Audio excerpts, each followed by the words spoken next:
சந்திரசேகர் சார்கிட்ட இப்போ தான் கதையை சொல்கிறோம். ஆ. கதையெல்லாம் கேட்டுட்டு அவர் அந்த டிஎஸ்பி யார் பண்ணுறா ஓகே. அப்படின்னாரு. ஜெய்சங்கர். அதான் சார் இவரு கேட்டோம், சிவகுமார் சார் கதையை கூட கேட்க மாட்டேன்றார் சார் அப்படின்னோடனே, ஏன் விஜய் பண்ணா எப்படி இருக்கும் அப்படின்னாரு ஃபர்ஸ்ட்டு. அவர் விஜய்ன்றாரு, விஜய் பண்ணா எப்படி இருக்கும்? விஜயகாந்த் சார், ஓ விஜயகாந்த் சார் பண்ணுவாரா சார்? இல்லை நானும் பேசுகிறேன், நீங்களும் பேசுங்க, விஜய் பண்ணான்னா அருமையாக இருக்கும் அப்படின்றாரு. ஓகே.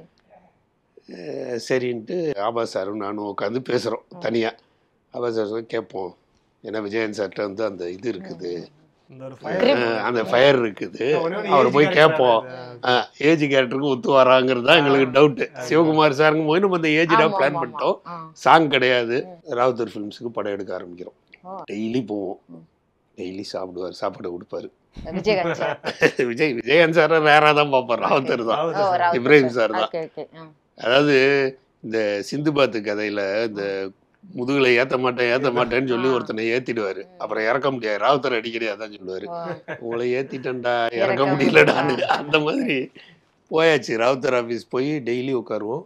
சாப்பிட்டீங்களா தம்பி, தம்பிங்களுக்கு சாப்பாடு கொடுறா அப்படின்னு க்ளீனாக இலை போட்டு சாப்பாடு எல்லாம் வரும், இட்லி தோசைன்னு சாப்பிட்டுட்டு. அப்போ கேப்டன் யாருக்கும் கல்யாணம் ஆகலை, எல்லாம் அங்கே பேச்சுலர்ஸ் தான், எல்லாருக்கும் வரும். சாப்பிட்டுட்டு நான் சொல்கிறேன் தம்பி, விஜய்கிட்ட நான் பேசுகிறேன், என்னன்னா எல்லாருக்கும் பயம் வந்து இதுதான், இன்ஸ்டியூட் பிராண்டு தான் பயம். நாங்களும் டெய்லி போகிறோம், டெய்லி சாப்பிடுவோம், டெய்லி கேட்பாரு. சாங்கெல்லாம் ரெக்கார்ட் பண்ணிட்டோம். என்ன பாட்டு பண்ணிருந்தீங்க சார்? எல்லா பாட்டும் பண்ணிட்டோம். நாங்க ரொம்ப கான்ஃபிடென்ட்டால இருக்கோம் சினிமால நம்ம பண்ண போறோம்னு. ஃபர்ஸ்ட் டே வந்து அவரு மருதகாசியை வச்சு தான் பண்ணணும். ஃபர்ஸ்ட் சாங் வந்து நிலைமாறும் உலகில் நிலைக்கும் என்ற கனவில். அவர் பாட்டெல்லாம் முடிச்சோன்னு வந்து கேட்கிறாரு, உங்களுக்கு யாருமே வந்து சென்டிமெண்ட் பார்க்க மாட்டீங்களா அப்படின்னு. ஃபர்ஸ்ட் பாட்டே நிலைமாறும் உலகில் நிலைக்கும் என்ற கனவில்னு பண்றீங்களேன்னு. ராவுத்தர்கிட்ட சாங் எல்லாம் போட்டுக்காங்க. அதுல ஒரு அந்த நிலைமாறும் உலகில் பாட்டு தான் நமக்கு ஹெல்ப் பண்ணுது. போட்டா இல்லை ஒரு வரி வரும், தினந்தோறும் உணவு அது பகலில் தோன்றும் கனவு, கனவான நிலையில் புது வாழ்வுக்கு எங்கே நினைவுன்னு. ராவுத்தர் சாரும் வந்து டைரக்ட் பண்ணணுன்னு தான் சென்னையில் இது மதுரையிலேருந்து வந்தவர். கேப்டன் வந்து நடிக்கணும்னு வந்திருக்காரு, டைரக்ட் பண்ணணுன்னு கேட்டுட்டு, உண்மையிலே சோத்து கஷ்டப்படுற அசிஸ்டன்ட் டைரக்டர் தான் இந்த மாதிரி வரிகள்லாம் எழுத முடியும், நாங்களாம் கஷ்டப்பட்டுட்டு இருக்கோம் சார், நாங்கள் தான் எழுதணும். சரி ஆபா சார் கடைசியாக ஒரு நாள், அது வரைக்கும் எங்களுக்கு அந்த ஐடியா ஸ்ட்ரைக் ஆகல. ஏன்னா அப்போ அது கிடையாது அந்த டெக்னிக், இப்போதான் அந்த டெக்னிக் வந்துடுச்சு. நம்ம பண்ண படத்தை போட்டு காட்டுவோம் ஒரு தடவை அப்படின்னாரு. பாருங்க அப்படின்னு. அப்படியே தம்பி சரி பார்க்கலாம் அப்படின்ட்டு கிளம்பி வராரு. ராவுத்தர் பெரிய மரியாதை கொடுப்பாரு, சின்ன குழந்தையா இருந்தாலும் ரொம்ப கண்ணு கலங்குது. அவர் அப்படி ஒரு மனிதர். வந்து சுஜாதாஸில் வந்து எல்லாம் நம்ம இன்ஸ்டியூட் ஆட்கள் தான். லட்சுமி நாராயணன் இருக்காரு நம்ம, ஆமாம் லட்சுமி நாராயணன் தான் வந்து மணி சாருக்கு எல்லா படமும் பண்ணுறவர். சவுண்ட் இன்ஜினியரிங்கு ரோஜாவுக்கு வந்து நேஷனல் அவார்டு வாங்கினவர். எங்களுக்கு சீனியர் இன்ஸ்டியூட்டில். எல்லாரும் இப்போ ஒன்றா சேர்ந்துட்டோம். இந்த இன்ஸ்டியூட் பசங்க வரானோ அவனை வெளில கொண்டுகிட்டு வந்தாகணும் அப்படின்னு போயிட்டு போட்டு காட்டி அங்கே வந்து போட்டு காட்டணுன்னு பார்த்தவொடனே இன்னொரு தடவை பார்க்கலாமா அப்படின்னாரு. இம்ப்ரெஸ் ஆகிட்டாரு, போடு இன்னொரு தடவை போடுங்க, பார்க்கலாம் சார் அப்படின்ட்டு மறுபடியும் 10 நிமிஷம் அதே ஷார்ட் ஃபிலிமா பண்ணியிருக்கோம். இதான் இப்போ வந்து இதுதான் வந்து சிஸ்டமாகவே ஆயிடுச்சு. அப்போ அது கிடையாது. மறுபடியும் போட்டு காட்டிட்டு அதெல்லாம் விஜயகாந்த் ரோலே வராது, இந்த ரோலுக்கு இப்படி வச்சு இதில் விஜயகாந்த் பண்ணல. அவர் பார்த்த உடனே அந்த வரி மறக்க முடியாது. பார்த்த உடனே சொன்னார், 10 நிமிஷத்துல இந்த கலக்கியிருக்கீங்களே, உங்களுக்கு 3 மணி நேரம் கொடுத்தா வித்தியாசமாக ஏதாவது பண்ணுவீங்க, அது தெரியுது, நான் விஜய்கிட்ட பேசுகிறேன் அப்படின்ட்டாரு. அதுக்கப்புறமும் இதே பிரச்சனை தான், விஜய்கிட்ட பேசுகிறேன்னு சொல்லிட்டு நான் பேசுகிறேன் தம்பின்றாரு. அவருக்கு மனசுக்குள்ள ஒரு பயமும் இருக்குது. கடைசியாக அவரே வந்து அலைச்சலை பார்த்துட்டு என்ன சொல்லிட்டாரு, எனக்கு ஒரு படம் காட்டினீங்கல்ல அதை வந்து விஜய்கிட்ட காட்டுங்க அப்படின்றாரு. கேப்டனை பிடிச்சிட்டோம், நீங்கள் வந்து பார்த்தே ஆகணும் அப்படின்னு. அவர் தான் தன்மையில கேட்க வேண்டாம் ராவுத்தரோட அவரு, அதனால தான் அவர் கேட்க மாட்டார், ஃபர்ஸ்ட் ராவுத்தரை தான் கேட்க விடுவாரு. சரி சார் பார்த்துக்கலாம் சார் அப்படின்ட்டு வராரு. வந்து பார்த்தோன்னே அவரும் என்னடா இந்த அளவுக்கு 10 நிமிஷத்துல இப்படி, அது மிரட்டலான படம். மர்டரக்கோ வந்து பார்த்தீங்கன்னா இன்னைக்கு வந்து ஃபிலிம் இன்ஸ்டியூட்ல அந்த படத்தை போடுவாங்க யார் போனாலும். இப்படி ஒரு வித்தியாசமான இது டெக்னிக். அந்த கிளவி அதில் நடிச்சிருந்தாங்க, வெளியில நடிச்ச பாட்டி அதில் நடிச்சிருந்தது. பார்த்தோன்னே ஓகே ஆயிடுச்சு. கேப்டன் எத்தனை நாள் வேணும்ன்றாரு. அப்போ எங்களுக்கு இந்த நாள் கணக்கெல்லாம் தெரியாது. சரி சும்மா ஒரு 25 நாள் கேட்போம் அப்படின்னு. ஆபா சார் என்ன சொல்கிறார், அதெல்லாம் அவ்வளோலாம் கேட்டால் கொடுக்க மாட்டாங்க சாமி, ஒரு 10 நாள்னு கேட்போம் அப்படின்னு கேப்டன்கிட்ட போய் கம்மியாக கேட்டுவிட்டோம். 10 நாள் அப்படின்னு தான் ஏதோ கேட்டோம். 7 நாள் கேட்டோம்னு நினைக்கிறேன். அவர் வந்து ஓகேன்னு ஹாப்பி ஆகிட்டார். 7 நாளில் இன்னும் படத்தை முடிக்கிறாங்க. எப்படி முடிப்பீங்க? இல்லை நாங்கள் 3 நாள் டீமாக இருக்கோம், எல்லாரும் சேர்ந்து பண்ணுவோம். அப்படியா? அவருக்கு அப்போதான் வந்து நம்ம மேலே அந்த புடிப்படாமல் போகிறதுக்கு ஆரம்பமாகுது. என்ன எடுக்கிறோன்னே தெரியாமல் எடுக்கிறது அப்படின்னு. சரி பண்ணலாம் அப்படின்னு ஒத்துக்கிட்டாரு. அவருக்கு வந்து என்னன்னா தலையை கொடுத்துட்டாரு. அவரு கேப்டன் வந்து அப்படி ஒரு அற்புதமான மனிதருங்க. என்னன்னா உங்களை அவர் நம்புற வரைக்கும் கஷ்டம். டைரக்டர்ஸ் டிலைட்னா அவரு நம்பிட்டாருன்னா நீங்க என்ன சொன்னாலும் பண்ணுவாரு.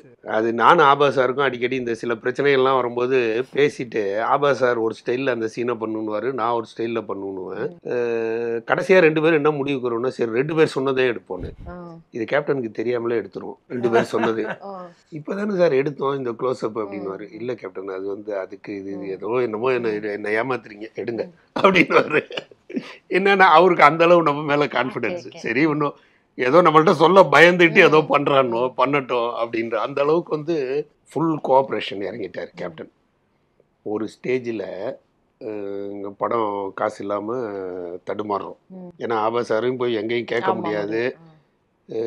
அந்த படத்தை பொறுத்த வரைக்கும் எப்படின்னா, அந்த படம் வெற்றி அடைய போகுதா தோல்வி அடைய போகுதா, இது கதை நல்லா இருக்கா சீன் நல்லா எதுவுமே கிடையாது. ஒன்ஸ் ஃபைனல் பண்ணிட்டோம். அதற்கு பிறகு அந்த படத்தில் நம்ம எல்லாருமே யோசிக்கிற ஒரே விஷயம் என்னன்னா, இன்னைக்கு வந்து 30,000 ரூபா இருக்கு, இதுல எந்த சீனை முடிக்கலாம், எந்தெந்த சீனை பண்ணலாம், யாருக்கு ஆர்டிஸ்டுக்கு காசு கொடுக்கறது, இப்படிதான். இதை தெரிஞ்சு கேப்டன் வந்து படத்தை விலைக்கு வாங்குறாரு. இதுக்கு மதுரை ஏரியா நான் பண்ணிக்கிறேன் அப்படின்னு சொல்லி. அவர் ஏரியா வச்சே அவருக்கு சம்பளம் அட்வான்ஸ் தான் கொடுத்துருக்கோம். அவர் திருப்பி எங்களுக்கு கொடுக்குறாரு காசு. இல்ல அதெல்லாம் மறக்க முடியாது. ராவுத்தர் சாரும் சரி அந்த அளவுக்கு வந்து கேப்டன் வந்து காசை கொடுக்குறாரு. அவர் கொடுத்ததே எதுக்குன்னா மதுரை ஏரியா வாங்குறோம் எல்லாம் கிடையாது. என்னமோ ஒன்று வித்தியாசமா பண்றானோ, ஷூட்டிங்கை முடிக்கட்டும் அப்படின்ற மாதிரி பண்றோம். 7 நாள்லாம் தாண்டிடுச்சு. அவரும் ஒன்றும் கேட்கல. ஒரு நாள் அவருக்கு டவுட் வந்துடுச்சு. என்னன்னா அப்போ சினிமாவில் வந்து பெருசாக பேட்ச் ஒர்க் பண்ண மாட்டாங்க. அன்னைக்கு வந்து எனக்கு காம்பினேஷன் யாருன்னு பார்த்தீங்கன்னா, captain, Saritha madam, Sasikala, Chandrasekhar sir, Visu sir, Jaishankar, Arun Pandian, எல்லாருமே ஒரே இது அண்ணா நகர்ல ஒரு வீடு. எனக்கு ஃபர்ஸ்ட் டேவே தான். அதோட பேட்ச் ஒர்க் இருக்குது எனக்கு. கேப்டன் பேசணும். அப்ப நமக்கு இந்த லெங்த் கான்சியஸும் பெருசா தெரியாது. நம்ம சொல்றதெல்லாம் எடுத்துடணும்னு அந்த ஆசை எல்லாருக்குமே இருக்கும். ஃபர்ஸ்ட் படம் பண்றவங்களுக்கு எல்லாத்தையும் எடுத்துருவோன்ட்டு எடுக்கிறோம். இந்த காம்பினேஷன் கிடைக்கல. ஒரு 5 ஷாட் வந்து கேப்டன் வச்சு டக்குன்னு அடிச்சுட்டேன். காம்பினேஷன்ல மேஜர் ஷாட்ஸ் ட்ராக் போட்டு எல்லாத்தையும் முடிச்சுட்டு, அதுக்கப்புறம் ஒரு நாள் கேப்டனை கூப்பிட்டு, என்ன இன்னைக்கு அந்த சீன் தான் முடிச்சுட்டோமே அப்படின்னாரு. எங்க முடிச்சிருக்கோம், உங்க இது ஃபுல்லா டைலாக் பேலன்ஸ் இருக்கு அப்படின்னு. ஐயோ அப்படின்ட்டு வந்தாரு. அவர்கிட்ட வந்து சார் இங்கே வந்து பார்த்தீங்கன்னா ஜெய்சங்கர் உட்காந்துருக்காரு, இங்கே வந்து அருண் பாண்டியன் நின்றுட்டு இருக்காரு, இந்த இடத்துல பார்க்கணும். இந்த அவருக்கு அது புதுசாயிடுச்சு. நேராக ராவுத்திட்ட வந்து சொல்லியிருக்காரு, என்னடா பசங்க என்னமோ சொல்கிறானோ என்ன பண்ணுறானோன்னு எனக்கு புரியல, என்னமோ இங்கே பாருன்றானோ, ஜெய்சங்கர் இருக்கான்றானோ, அங்கே பாரு விசு சார் நிற்கிறான்றானோ, இங்கே பாருன்றாங்க, என்னமோ பண்ணுறானோடா பார்த்துக்கோ அப்படின்ட்டாரு. இவருக்கு பயம் வந்துடுச்சு ராவுத்தருக்கு. மெல்ல என்கிட்ட கேட்குறாரு, தம்பி அந்த இது இந்த வீட்டில் எல்லாரும் சேர்ந்து எடுத்தாங்களா, அந்த சீனை எடிட் பண்ணி பார்த்துடலாமான்னு. எனக்கு தெரிஞ்சிடுச்சு இதுக்கு. அதான் இவர் கேட்குறாருன்னு. ஆமா சார் சொன்னார், எடிட் பண்ணி காட்டிடுங்க, அவர் ஒரு குஷி ஆகிடுவார். எடிட் பண்ணி பார்த்தோன்னே அப்படியே தெரியவே இல்லையே விஜய், எல்லாரும் ஒன்றா இருந்து எடுத்த மாதிரி தானே இருக்கு அப்படின்னாரு. இது என்கிட்ட கேட்குறாரு, திரும்ப 2 நாளாக எடுத்தீங்க இதை, அப்படியே இருக்குதா அப்படின்னு. அங்கே பார்க்க சொல்லி அங்கே எடுக்க போகிறோம், அவ்வளோதானே மேட்டர்னு.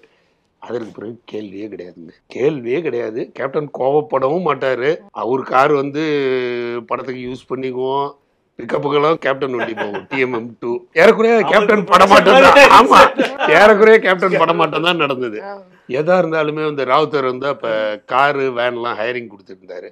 அவர் காரு வேன்லாம் வந்துடும், சீனுக்கு வேணுன்னா அந்த வேனை ஒரு சீனு யூஸ் பண்ணி அது எடுத்துங்க தம்பி அப்படின்னு கொடுத்துருவாரு. இப்படி கேப்டன் ப்ரொடக்ஷன் மாதிரியே வந்து படம் போகுது. கேப்டன் வந்து கோச்சிட்டது ஒரே ஒரு நாள். அது எதுக்காக கோச்சிட்டாருன்னா, கிளைமேக்ஸ் எடுக்கிறோம், ஒரே ஒரு ஷாட்டு தான் கேப்டனுக்கு. அந்த ஜீப்லேருந்து குதிச்சு அந்த பெட்ஷீட் எடுத்துட்டு போய் ஜெய்சங்கர் எரிஞ்சிட்டு இருப்பாரு, அவர் மேலே போத்தணும். ஜெய்சங்கர் ரவிச்சந்திரன் காம்பினேஷன் கிடைக்கிறது ரொம்ப கஷ்டம். ரெண்டு கஷ்டப்பட்டு பேருமே ஃபுல் நைட்டு வேற ஒர்க் பண்ணுவோம்ல, அதுதான் எல்லாருக்கும் டென்ஷனு. ஜெய் சார் எல்லாத்துக்கும் ஒத்துக்குவாரு. என்னங்கடா விடிய விடிய எடுத்துட்டு சூரியனை பார்க்க வச்சு அனுப்புறீங்களா, நான் இப்படியெல்லாம் சினிமாவே பண்ணது இல்லப்பா அப்படின்னுவாரு. ரொம்ப சந்தோஷமா ஆனால் ஹெல்ப் பண்ணுவாரு. ஃபுல்லா அவருக்கு வந்து பெரியப்பா மேல ரொம்ப பிரியம். சொன்னதுனால என்ன பண்றது, எல்லாம் தெரிஞ்ச பசங்களா போயிட்டீங்க, நான் ஒண்ணுமே பண்ண முடியாது. அவர் தான் எங்களுக்கு ஸ்ரீவித்யாவை பேசி கொடுத்தது. ஒரு சந்திரசேகரை வச்சுட்டு எல்லாரையும் பிடிச்சோங்க. ஒரே ரவுண்டு, ஆல் ரவுண்டு தான்.